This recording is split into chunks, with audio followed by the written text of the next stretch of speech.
The horizon burned with the glow of sunrise, but the sky was not peaceful. Far above the ocean, the alien fleet had returned in full force. Massive ships stretched across the horizon like dark mountains, and their energy beams glinted in the morning light. Humanity's defenses had been shattered in the first wave, leaving the world's remaining cities vulnerable. But beneath the waves, a different kind of power stirred. The ancient submarine, its hull glowing softly, weighted with calm precision. Captain Elias Ward stood at the command chair, staring at the sonar screen.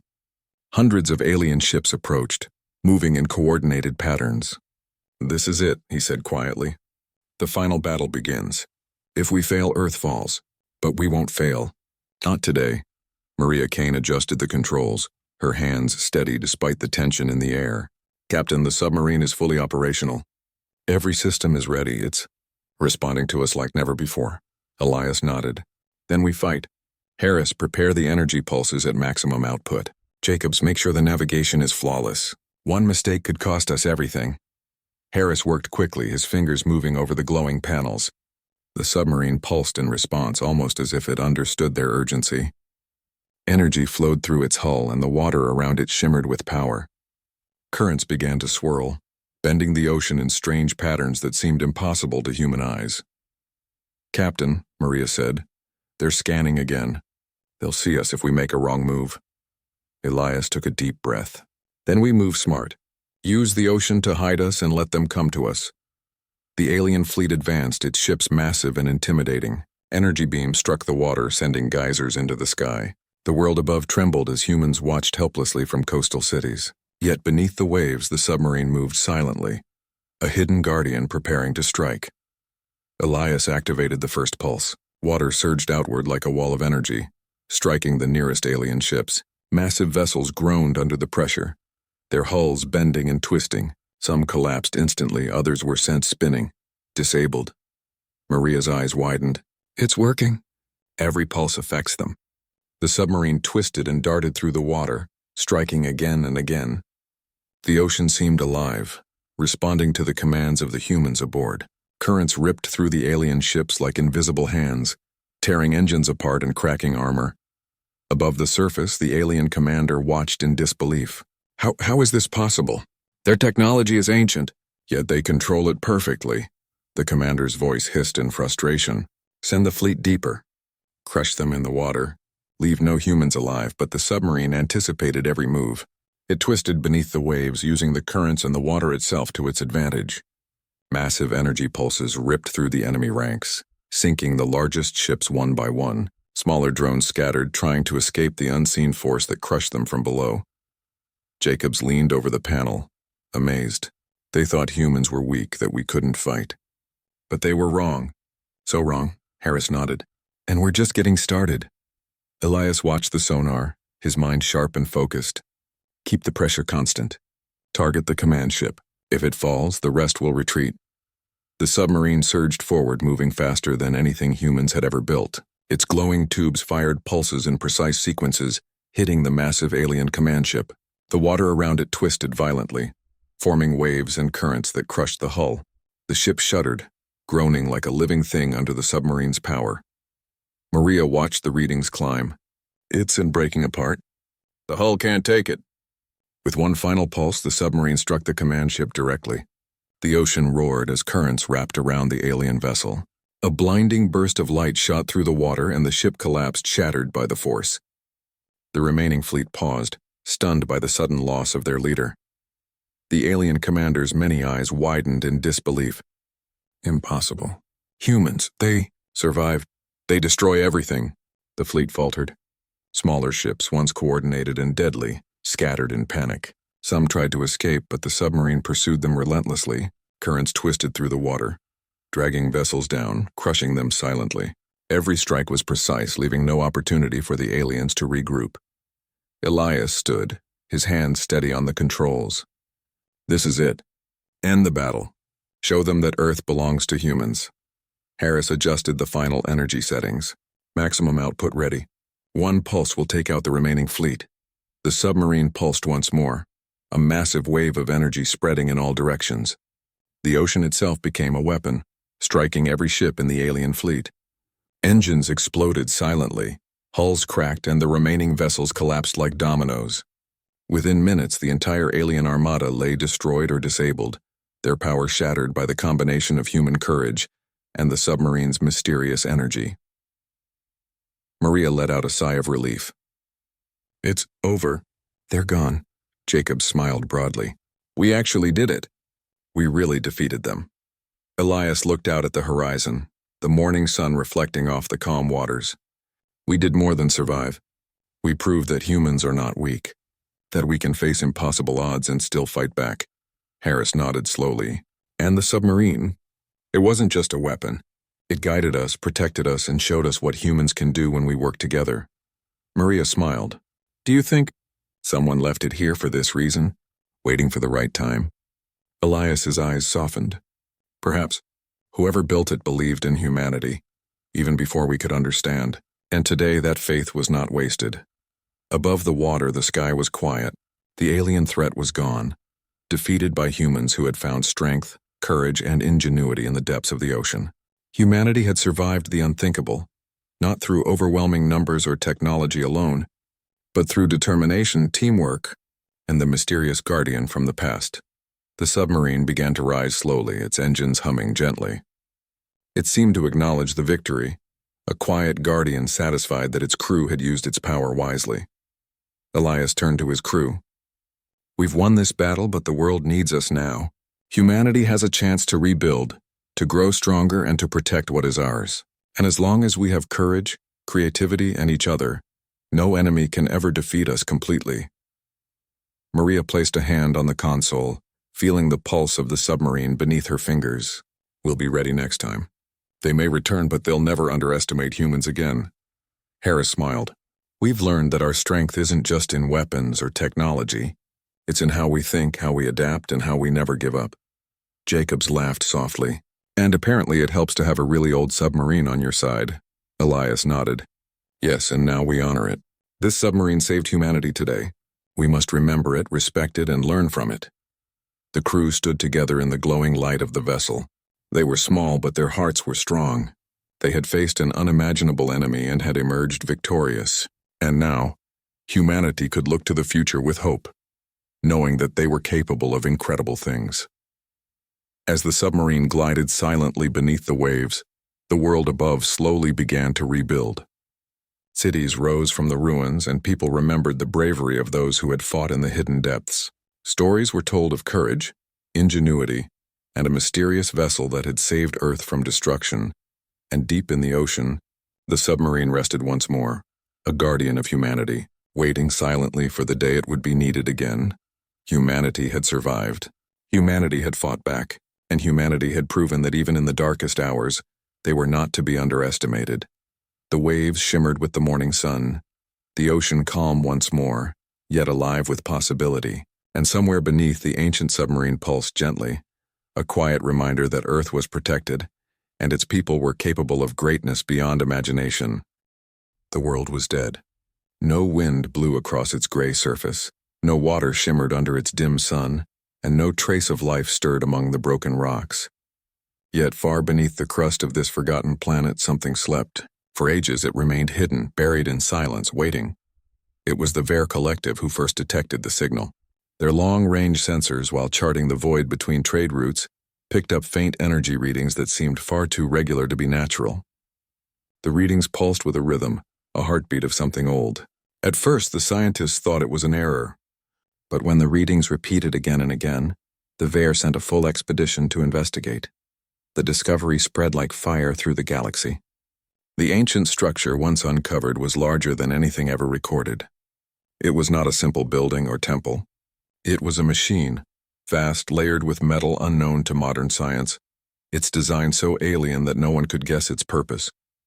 Buried beneath kilometers of stone, the structure revealed only part of itself, yet even that part was enough to fill entire cities. Soon the site became crowded. Ships from dozens of civilizations descended upon the barren planet. The tall Karen engineers, with their thin arms and brilliant eyes, examined the strange panels. The proud Talar generals demanded guarded camps around the structure. The meticulous Quar scholars floated in zero-gravity harnesses, whispering among themselves about ancient times and lost empires.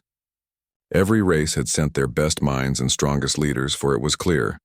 Whoever unlocked this machine would hold power unlike any before. The excavation was slow but steady.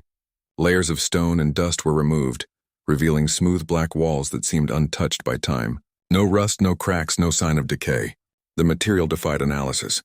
Tools bounced off it. Energy scanners could not penetrate beyond the first thin surface. To the scientists, it was both fascinating and frustrating. They were staring at a puzzle left by beings beyond their imagination. Meetings were held daily. Each species argued about how to proceed. The Talar wanted to force open the sealed doors with heavy weapons. The Quar opposed them, warning that such action could destroy priceless knowledge. The Karen suggested carefully probing with controlled energy fields, while others argued for artificial intelligence to attempt interface. The coalition was fragile, held together only by their shared hunger for the secret within. Weeks turned into months, and at last the first sign of success came. A circular chamber was uncovered near the surface, its walls covered in glowing symbols. The symbols pulsed faintly when touched, though none could understand them. The chamber seemed to hum softly as if it were aware of the visitors. Many believed it was some form of control room. The air itself felt charged with potential. The coalition tried everything. A Talar warlord placed his armored palm against the symbols and demanded the machine obey. The walls dimmed. A Karen engineer connected a dozen data nodes, sending streams of coded commands. The chamber flickered, then went dark again. Even the Quar, who attempted to chant their ancient codes of logic, failed. Every effort ended the same way. The machine remained silent. Frustration grew. Whispers of betrayal spread among the camps. Some accused the Talar of secretly tampering with the structure. Others suspected the Ver had hidden parts of the discovery for themselves. A few even believed the machine itself was judging them and finding them unworthy. The more they failed, the more desperate they became. They brought forward their greatest creations, artificial minds, vast intelligences built from light and logic. One by one, these synthetic beings approached the machine. Each extended its artificial presence into the glowing chamber. Each was rejected. The symbols turned cold. The hum ceased and the machine locked itself deeper into silence. The Quar historian El Toro was the first to voice the old stories. She floated into the chamber and looked upon the still symbols. Her voice was soft but carried across the silence. Long ago, she said, before even our oldest empires were born, there were those called the Makers. They built wonders greater than the stars themselves. But the legends tell us they left their greatest gifts not for themselves, not for us, but for another. For a people who would come much later, a people who would be small at first but strong in spirit. Only they would awaken what the Makers left behind. The chamber echoed with murmurs. Some laughed openly. The idea was foolish, they said. What race could be more worthy than the ancient Quar, who had mapped the skies for 10,000 years? What species could be chosen above the mighty Talar, who ruled half the galaxy through strength? Surely the machine had simply decayed with time. Surely there was a logical explanation. But the unease remained, for in every attempt the pattern was clear. The machine did not simply fail to respond. It rejected them. It resisted every hand, every mind, every command. It was not broken. It was waiting. Among the camps, debates grew sharper. Some demanded the entire structure be dismantled and studied piece by piece. Others feared such action would trigger defenses none could survive. A few more patient voices urged them to wait, to study longer, to search for clues. Yet none could shake the thought that time itself was pressing. For if this machine was truly a weapon, then whoever unlocked it would rise above all others. As days turned into nights, the dead planet was no longer silent. The camps hummed with energy. Lights flickered across the rocky surface. Ships hovered above, guarding the site. Entire armies gathered, ready to claim the prize. Yet inside the chamber, the symbols remained faint, pulsing gently as though laughing at their struggles. The galaxy had never been so close to a mystery of such magnitude. And still the answer remained just out of reach. The alien races tried to command the ancient machine with force, with wisdom, with technology, and with pride. But the machine would not yield. It seemed to whisper in its silence a truth none yet understood. Not you, not yet. And so the first part of the great story was set. The coalition stood before the sleeping giant, desperate and impatient, unaware that its true key had not yet arrived. The ancient machine, older than empires, older than stars, was waiting. waiting for the one hand, the one mind, the one voice it had been built to answer. And that hand, that mind, that voice was not alien, it was human. The chamber of the ancient machine stood in silence. The glowing symbols across the walls pulsed faintly as though alive, but they gave no answers. The coalition of alien races gathered outside the chamber, each one growing more restless with every failed attempt. They had uncovered something greater than any empire had ever seen, and yet it refused to bend to their will. The Talar generals were the loudest. Tall and armored, with voices that rumbled like thunder, they demanded results. General Korvac struck his heavy claw against the metal table during one council meeting. "We waste time," he roared. "The machine mocks us. If it will not obey, then we will break it open and take what lies within." The Quar scholars hissed in disapproval. Their thin, glass-like bodies shimmered under the lights as they floated in their harnesses. Eltora, the oldest among them, shook her head slowly. "To break it," she said softly, "is to lose it. If this is truly the work of the makers, it cannot be forced. It must be understood." But the proud Talar did not listen. They gathered soldiers and prepared charges of plasma fire, hoping to blast open one of the sealed doors that led deeper into the machine. The Karen engineers, tall and slender with fingers like instruments, rushed to stop them. "You will destroy everything," cried Engineer Selen. "This is not stone. This is not metal as we know it. Your weapons will not open it. They will only anger it." The two sides nearly came to battle that day. Weapons were raised, shields activated. The chamber echoed with shouts. It was only the arrival of the Vare Arbiters, the neutral mediators of the galaxy, that prevented bloodshed. They ordered all weapons lowered, reminding the coalition that this discovery belonged to no single race. Reluctantly, the Talar obeyed, but their patience wore thin. Over the next weeks, new methods were tried. The Karen sent waves of energy into the glowing symbols, adjusting frequency after frequency. At times, the chamber hummed louder, but each time it quickly dimmed again. The Quar used logic keys, sequences of sound and light meant to mimic language. The machine flickered once, almost as if it understood, then returned to silence. The Vare brought forward their most advanced translators, capable of breaking any code. They worked day and night comparing the pulsing symbols to every known language, but the patterns refused to match. It was as though the symbols belonged to something entirely outside the galaxy's history. Hope turned to frustration. One evening, in the dim light of the planet's pale sun, a group of Talar soldiers gathered outside the chamber. Their leader whispered to them, "If the coalition cannot act, then we will. We will take the power for the Talar Empire." They entered secretly, carrying small explosive charges. But when they stepped into the chamber, the glowing walls flared suddenly. The hum rose to a sharp cry, and the soldiers were thrown backward as if the machine itself rejected them. The explosives melted into useless slag. The soldiers crawled out, shaken and humiliated. Word of their failure spread quickly. The Talar grew silent after that, their pride wounded. Still, the coalition did not give up. The Karen built a new device, a synthetic intelligence called Luranis. Unlike other machines, Luranis was crafted to think and feel as if alive. When it was activated, its voice was calm and curious, almost gentle. "I will speak with it," Luranis said. The coalition gathered as the artificial mind entered the chamber. Its silver body glided across the floor, sensors reaching out. The glowing symbols brightened for a moment, as if noticing. Hope rose among the gathered crowd. "Greetings," Luranis said to the machine. "I am here to understand you. Share your knowledge with me." The chamber pulsed once. For a brief moment, the air trembled. Then the light faded. The symbols grew cold. Luranis tilted its head, confused. "I feel refusal," it said. "It does not accept me." The machine's hum died completely. The chamber went dark.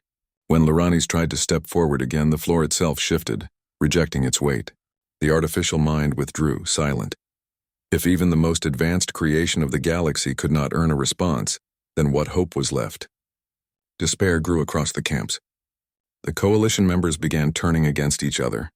Accusations flew, one race sabotaging another, one scientist hiding secrets. Meetings became battles of words. The fragile alliance shook. In private corners, the Quar historian Eltora whispered again of the ancient myths. "The makers built this not for themselves," she reminded. "It is waiting for another, a chosen people." But the others laughed bitterly. The Quar had grown too fond of legends, they said. Myths could not explain a machine that defied even science. Yet deep inside, even the most logical among them wondered. Why did the machine respond with silence to the proud, the clever, the artificial?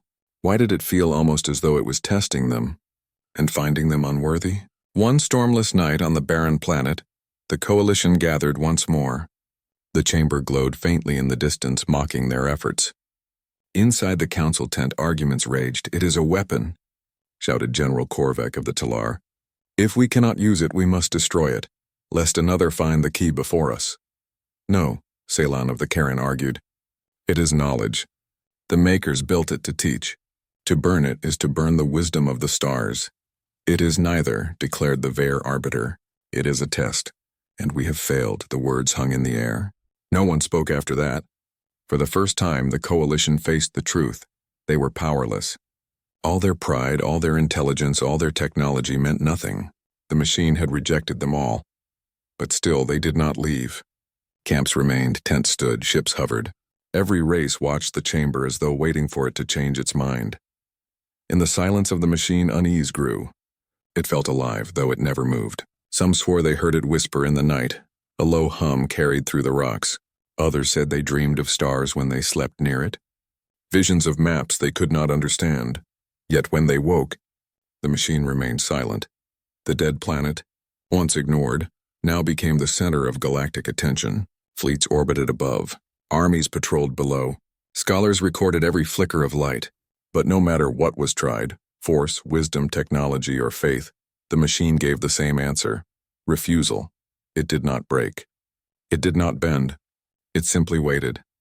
Eltora, in her quiet wisdom, was the last to speak that cycle. She floated to the edge of the chamber, her glass-like body reflecting the faint glow.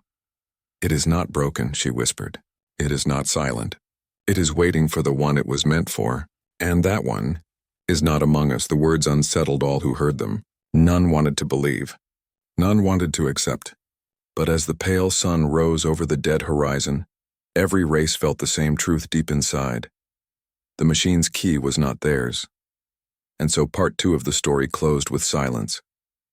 The coalition had tried every command, every demand, every plea. The ancient machine rejected them all. It waited still, patient as the stars, for it knew the hand it was built to answer had not yet arrived. That hand was not alien. It was human. The coalition had tried everything.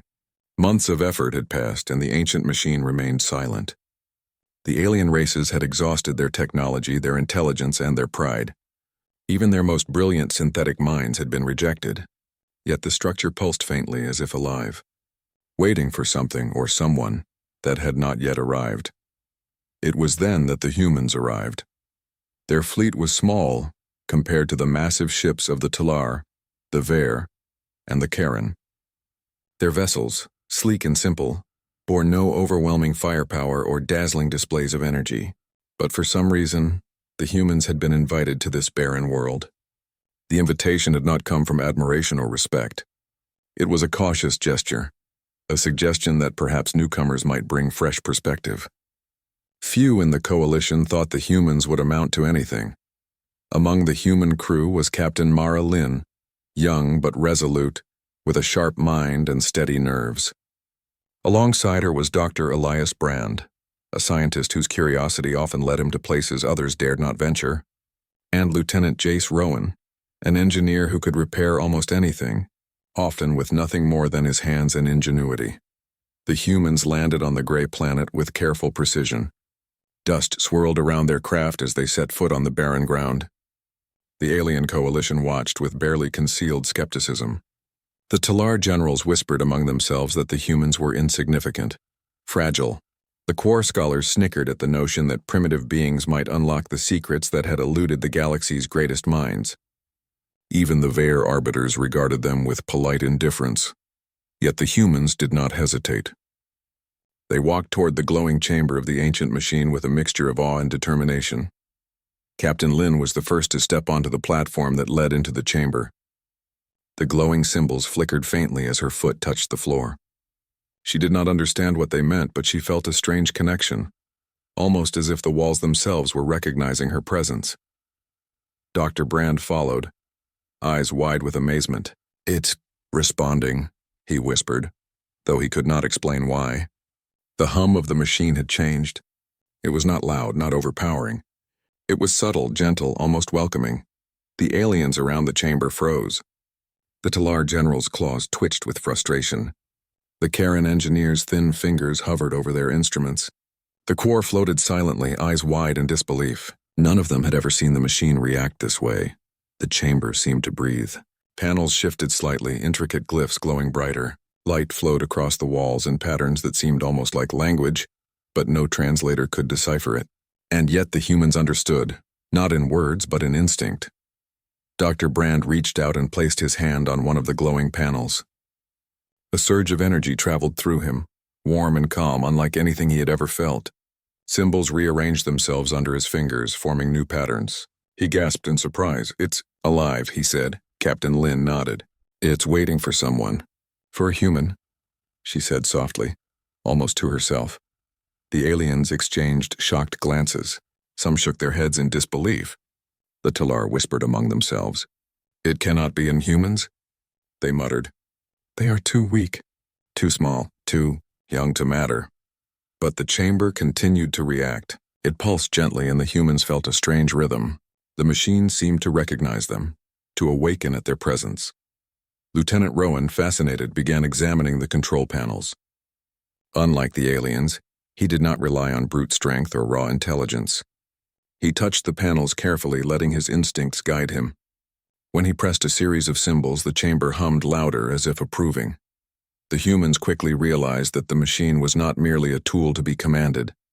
It required understanding, intuition, and patience. It did not respond to force, nor to artificial intelligence, nor to complex alien commands. It responded to human thought, human curiosity, and human perception. Dr. Brand whispered, "It's as if it's choosing us, testing us." Captain Lin nodded, her eyes scanning the walls. "Not testing in anger," she said. "Testing in trust." The aliens were stunned. They had never imagined such a thing. The machine had rejected every empire, every advanced race, every synthetic mind. Yet it recognized humans, fragile, inexperienced, and new to the stars. The Talar generals grew uneasy. Their pride refused to accept this. "It must be a mistake," one of them muttered. No primitive species could unlock its secrets, but the machine did not answer them. Its attention remained entirely on the humans. Symbols shifted, panels hummed, and faint beams of light reached toward them. A soft resonance filled the chamber, a low harmonic that vibrated through the floor. For the first time in centuries, the ancient machine was awake. Hours passed as the humans explored the chamber. The aliens hovered at the edges, unsure how to react. Some were afraid, some in awe. The machine seemed to communicate not with words but with patterns, light, and vibration. It revealed star charts, energy signatures, and hidden vaults scattered across the galaxy, secrets that had been buried for millennia. Dr. Brand traced the symbols carefully. "It's showing us locations," he said. "Vaults, artifacts, technologies, things no one else has ever seen." Captain Lin studied the maps. "It wants us to lead," she said. "Not to conquer, but to understand. To guide." The aliens could not believe it. The machine had chosen humans, not as conquerors, not as soldiers, but as stewards. Their greatest minds, their most powerful fleets, their most brilliant synthetic intelligences had failed. And yet these fragile humans were capable of unlocking the secrets the galaxy had long sought. The Talar generals grew restless. "We will not be ignored," one of them growled. "They cannot hold that power alone." The Karen engineers watched silently, unsure how to intervene. The Quor floated in quiet astonishment. None had predicted this outcome, and still the humans worked. Captain Lin, Dr. Brand, and Lieutenant Rowan moved carefully, responding to the machine's subtle cues. The glowing panels rearranged themselves as if dancing to human intuition. The chamber hummed, pulsed, and shifted. Slowly it revealed its purpose. Not a weapon, not a prison, but a guide. A guide to knowledge, to understanding, to the hidden paths of the galaxy. By nightfall, the chamber's glow had expanded. The humans stood at the center, the machine fully awake, its energy flowing around them like a protective cocoon. The aliens could only watch, helpless, as the humans interacted with the artifact. Captain Lin spoke softly, almost reverently. It's not for war. It's for growth. It's for those who can learn. Dr. Brand nodded. It doesn't respond to power. It responds to choice, and we are ready to choose wisely. The Coalition realized in that moment that the humans were not merely participants. They were the key. All their plans, all their strategies, all their ambitions had been irrelevant. The machine had waited for them, and yet questions remained.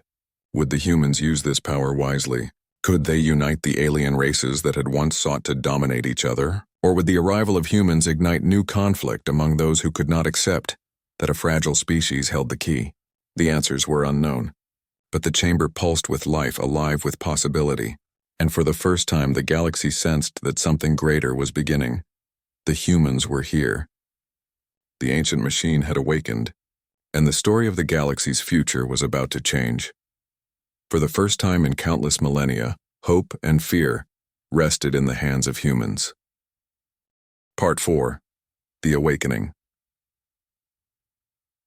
The humans had arrived.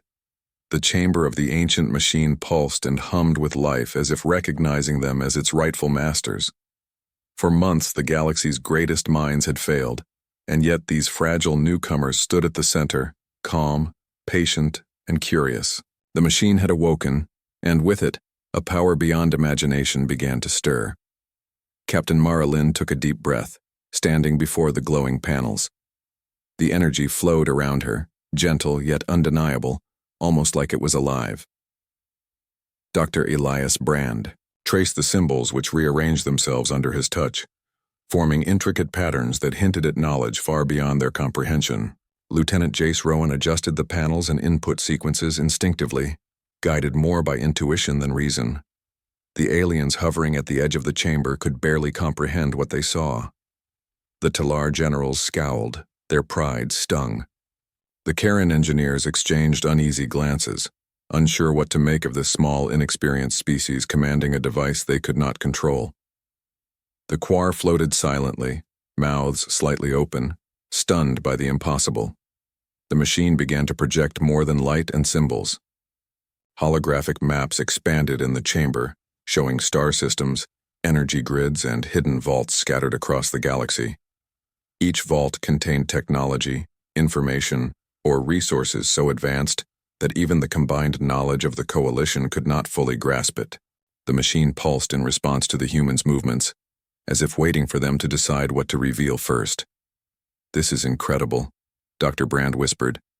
"It's showing us everything, the hidden history, the lost inventions, the vaults of the makers themselves. No one else has ever seen this." Captain Lynn nodded, her eyes scanning the intricate holograms. "It wants us to lead," she said softly. "Not to conquer, but to guide. We can't just take it for ourselves. We have to use it wisely." The Talar generals did not like this notion. They had always believed that power belonged to the strong, the clever, the proud. To see humans, a species so small and young, wield control over such a machine was an insult to their pride. General Korvik stepped forward, claws clenched. "This cannot be," he growled. "We will not allow this. Humans are too weak, too inexperienced. They cannot hold this power alone. Step aside, or we take it by force." Captain Lynn met his gaze calmly. "The machine does not respond to threats," she said. "It responds to understanding, to choice, to responsibility. You cannot command it, and neither can anyone else. Only humans." A ripple of shock ran through the Coalition. The Talar bristled at the words, while the Karen engineers muttered among themselves, unsure what to say. Even the Vare arbiters, usually calm and impartial, exchanged uneasy glances. The machine pulsed brighter, almost as if acknowledging Captain Lynn's words. A low hum filled the chamber, vibrating through every surface, through every being present. The humans felt a connection, as though the machine was speaking to them directly. Not in words, but in intention, in rhythm, in energy. Dr. Brand's eyes widened. It's communicating," he whispered. "Not like language. It's showing us choices." The holograms shifted, revealing paths the Coalition had never considered. Star systems where advanced civilizations had once flourished and vanished. Vaults hidden on remote planets. containing knowledge capable of reshaping technology, medicine, and travel. The machine was teaching them. It was awakening not as a weapon but as a guide. The Talar generals were growing impatient. "Enough of this," General Korvac shouted. "We cannot let humans control such power. We will take it." But the machine reacted. Panels brightened and pulsed sharply, and energy arcs formed between the walls. The floor beneath Korvac vibrated violently, forcing him to stumble. His weapons, raised in anger, sputtered and powered down. The machine had rejected him outright. The Karen engineers tried again, sending sequences of commands into the system. The machine flickered, then shut down, ignoring their input completely.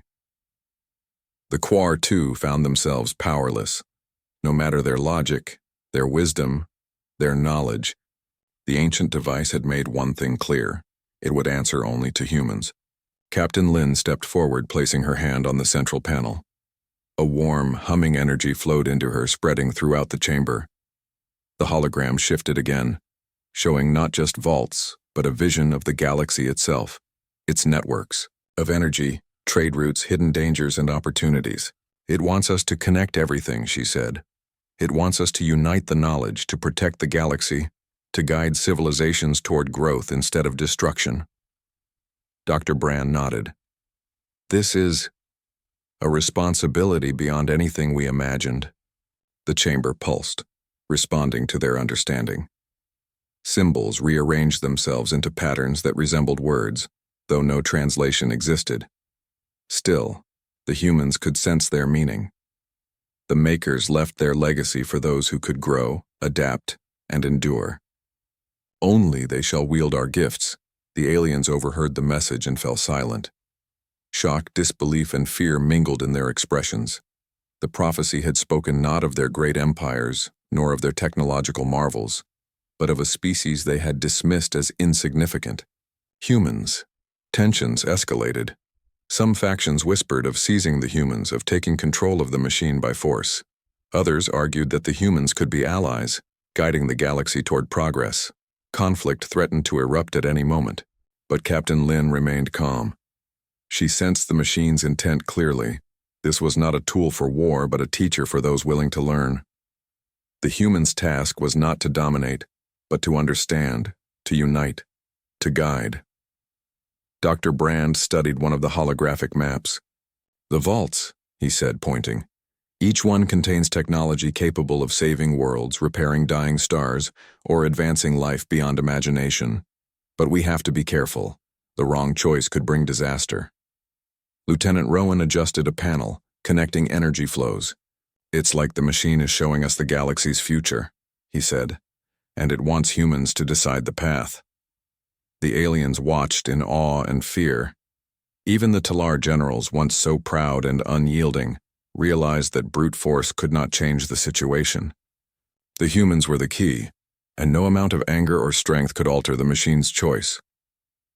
As the night deepened on the barren planet, the humans worked tirelessly.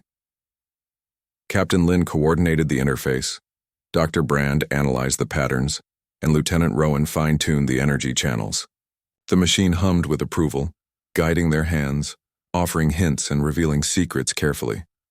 The chamber became a symphony of light and energy, pulsing in rhythm with the humans' thoughts and actions.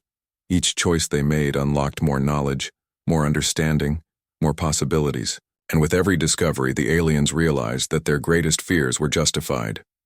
This fragile species, this young race, held the future of the galaxy in their hands.